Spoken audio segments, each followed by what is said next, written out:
as you have not taken the expected path, how did you combat the overwhelm and burnout?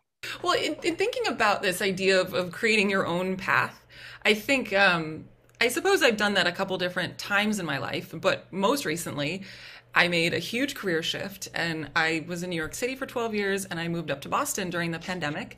And I also left a professional ensemble, professional touring string quintet, which I was in for 12 years.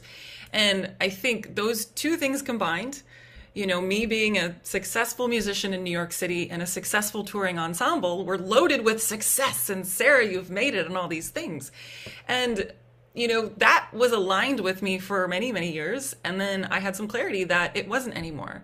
And the pressures of, you know, people actually said to me, why would you ever leave New York City, Sarah? Like, you're a successful violinist in New York. Why would you ever leave? Right? You're in this group. Like, why? Right? And I think for me, it was a really challenging decision in so many different ways, but coming back to my definition of success. And also for me, it was recognizing that it could change as well. It was my definition of success, and now it's different, and my priorities were different. So in relation to burnout, I guess I think about, well, if I think about burnout and overwhelm, maybe in my New York City life, which was extremely prominent, living in Manhattan, in some ways, I think towards my end of my time in Manhattan, even before the pandemic, I was sort of living someone else's definition of success, sort of like the rat race of doing everything, and I was touring and all this stuff, and I think it was misaligned.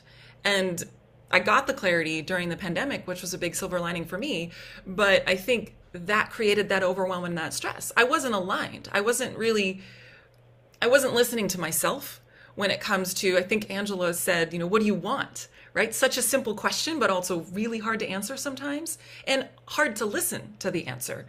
So I think, I think that's how, that's, I guess, just my experience with it, and something that happened pretty recently. So I also had a similar experience in the pandemic. I started teaching private lessons in 8th grade. How weird is that? Like, charging for them. My band director said, hey, can you teach this kid? I'm like, I've only been playing for 2 years. She goes, well, do you know more than she does? Well, yeah, we'll teach her. Okay. So I did. And I realized I kind of liked it, and it was kind of fun. And I made $5 a week, and it was exciting, you know? So I kind of kept that up literally until 2020 nonstop. That's a long time to be teaching while you're going to school yourself and all these other things. And I found this passion for fitness. And when I, you know, graduated with my master's, I wanted to fuse the two together, but I always felt like I had to keep teaching. I had to fall back on that. And I got increasingly pulled in so many directions just to make a dollar and just to figure out what I wanted to do. And I kept ignoring what I wanted to do. I was afraid of it because I thought, but I know this. I know how to do this. How am I going to make ends meet? And I was teaching like 42 students in like 8 different schools. Nobody was coming to me. I was training at 3 different gyms. I was blah, blah, blah, blah. Army on the weekend, Sinfonia in, you know, Florida once a month. I mean, it was all over the place. Did I have burnout? Yeah. So when the pandemic hit and suddenly I was going to be faced with doing this 8 hours a day, I said, I'm done. I've been saying I was going to quit teaching for 2 years. And I just went, I cannot make music strong a full-time thing if I don't have the courage to give it a go. I'm just going to have to suck it up and figure it out, because I cannot sit here for 8 hours and listen to kids who don't want to be playing flute on the computer. No, neither of us want to be here. So I quit, and it was exactly the right move. And it allowed me to get way more clarity with where I am. And now I'm suffering burnout currently again, because I'm trying to shift from where I am to where I want to be, which is I don't want to be a personal trainer anymore. I'm ready to run a business, and I want to open a center for musicians' wellness, and I want to have all these things. And it's about a $5 million brick and mortar dream right now. And it's going to happen soon, but it's like, you get into this situation where you have this dissatisfaction from where you are, and then you do know where you want to be, but you can't be there yet.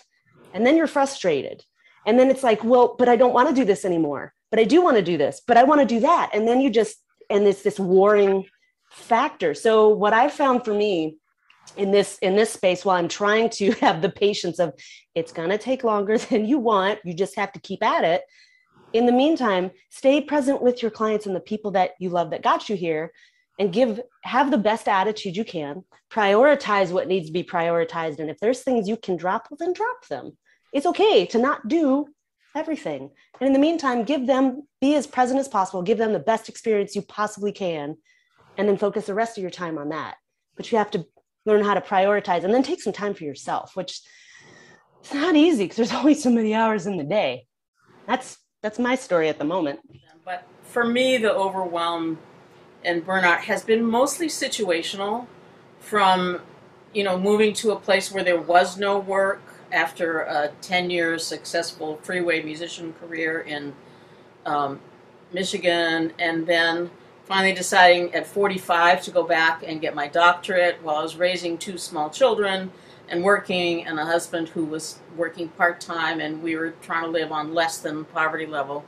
I mean, when you're going, 7 years of just this, which was exhausting and had a lot of health costs, but I was still playing in pain. So until when I started my body mapping training and the work I did with my Alexander Technique teacher, and realized that there was hope in the future and I didn't have to be in pain 24/7, that really opened doors for me, and that caused me to write my book, What Every Flute Teacher Needs to Know About the Body, as part of my doctoral program. Then there have been several other things that happened, but when I finally decided to do full-time body mapping teaching, in other words, not do all these other careers, and I moved back to Boston, I wanted to teach online, because I knew there were so many people who needed this work that didn't have access to a teacher. That was 10 years ago.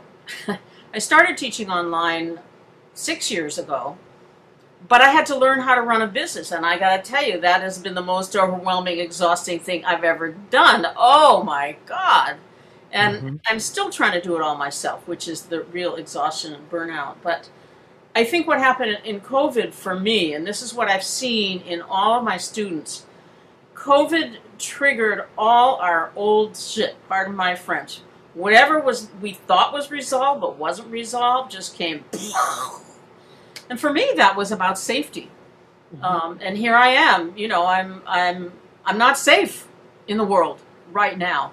And that's terrifying. And I grew up that way. And so learning more about trauma and neuroscience and recovery and all those kinds of things has been huge for me in my own helping myself be better. And those are the things I teach to my students and to teachers.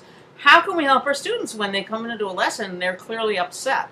We can't just ignore it. We have to deal with it.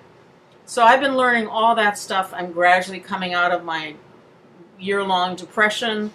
I'm doing more, but there's a lot of work to do there. And like Sarah was saying, and both of you are saying, there's a gift to the pandemic which forced us to deal with stuff that we might not have wanted to deal with. And that's powerful.